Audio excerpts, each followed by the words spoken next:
June 26 അന്താരാഷ്ട്ര ലഹരി മരുന്ന് വിരുദ്ധ ദിനമായി ആചരിക്കപ്പെടുന്നു.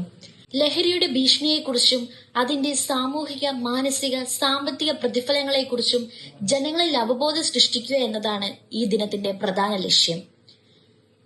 ലഹരി മരുന്ന് ഉപയോഗവും അതിന്റെ നിയമവിരുദ്ധമായ വ്യാപാരവും ഒരു ആഗോള പ്രതിസന്ധിയായി മാറിയിട്ടുണ്ട്. ഇത് വ്യക്തികളെയും കുടുംബങ്ങളെയും സമൂഹത്തെയും ഒക്കെ ഗുരുതരമായി ബാധിക്കുന്നു.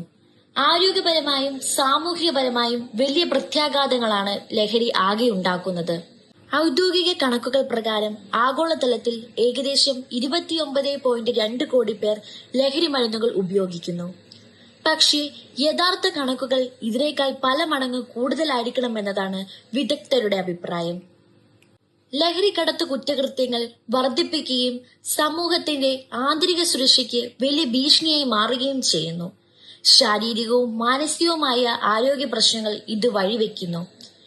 ലഹരിക്ക് അടിമപ്പെടുന്നവരെ ശിക്ഷിക്കുന്നതിൽ മാത്രം ശ്രദ്ധ കേന്ദ്രീകരിക്കാതെ അവരെ തിരിച്ചുവരവനായി സഹായിക്കുകയും മാനസിക ആരോഗ്യം മെച്ചപ്പെടുത്താനുള്ള പിന്തുണയും ചികിത്സയും ഉറപ്പാക്കുകയും ചെയ്യുകയാണ് ആധുനിക സമീപനം. നമ്മുടെ കരുത്താണ് നമ്മുടെ ഒരുമ.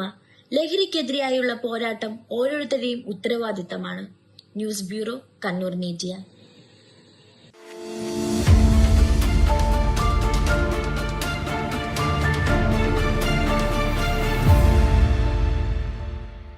ശരി, പറയും എന്താ ഇങ്ങനെ പ്ലാൻ? കിച്ചൺ വർക്ക്സും ഇന്റീരിയർ വർക്ക്സും നമുക്ക് നല്ലൊരു ടീമിനെ ഏൽപ്പിക്കണം. പിന്നെ ഫർണിച്ചർ സുനിതയിൽ നിന്ന് എടുക്കാം. അവിടെ ആകുമ്പോ എല്ലാ മോഡൽ ഫർണിച്ചറും അവൈലബിൾ ആണ്. മോഡേൺ വേണമെങ്കിൽ മോഡേൺ, ട്രഡീഷണൽ വേണമെങ്കിൽ ട്രഡീഷണൽ. ഇനിയിപ്പോ ഇമ്പോർട്ടഡ് ഫർണിച്ചർ വേണമെങ്കിലോ അതും സുനിതയിലുണ്ട്. ചേട്ടാ, ഫർണിച്ചർ സുനിതയെന്നാണെങ്കിൽ മോഡുലർ കിച്ചണും ഇന്റീരിയർ വർക്ക്സും അവരെ തന്നെ ഏൽപ്പിച്ചാ പോരെ? അതിനവർ ഇന്റീരിയർ വർക്ക്സ് ഒക്കെ ചെയ്യുന്നുണ്ടോ? ഒരു വീടിന്റെ മുഴുവൻ ഇന്റീരിയർ ഡിസൈൻ ചെയ്ത് ഫിനിഷ് ചെയ്യാനുള്ള സ്പെഷ്യലൈസ്ഡ് ആൻഡ് എക്സ്പീരിയൻസ് ടീമും സ്വന്തമായ ഒരു മാനുഫാക്ചറിംഗ് യൂണിറ്റും ഉണ്ട് സുനിതയ്ക്ക്. ഇപ്പോൾ ഏത് ജനറേഷന്റെയും ഫേവറേറ്റ് സുനിത ഫർണിച്ചർ.